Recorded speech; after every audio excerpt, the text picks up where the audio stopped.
Sir, আমরা আমাদের তল্লাশি জারি রেখেছি আর আমরা আশা রাখছি আজকালকের মধ্যে শিবাকে আমরা পেয়ে যাব। আমি ওসব কিছু শুনতে চাই না, যেভাবে হোক আজকের মধ্যে শিবাকে তোমাদের খুঁজে বের করতেই হবে।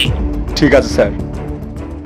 জল জল জল জল জল জল জল খাবি তুই? ফজি, আজ 2 দিন হয়ে গেল তুই তৃষ্ণার্ত আছিস, কিন্তু তাও তো তুই নিজের মুখ খুলিসনি। তুই যদি নিজের জীবন বাঁচাতে চাস তাহলে বর্ডার ইনফরমেশন বলে দে আর এই জল পান করে নে।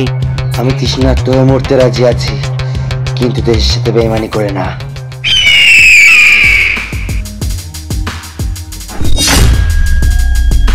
আর এই পায়ের ছাপ,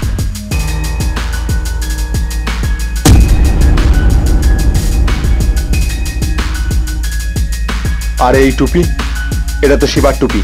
তার মানে শিবা নিশ্চয়ই আশেপাশে কোথাও আছে। আমাকে ওকে ভালো করে খুঁজে দেখতে হবে। তার মানে তুই বলবি না? আরে শিবা! আহ!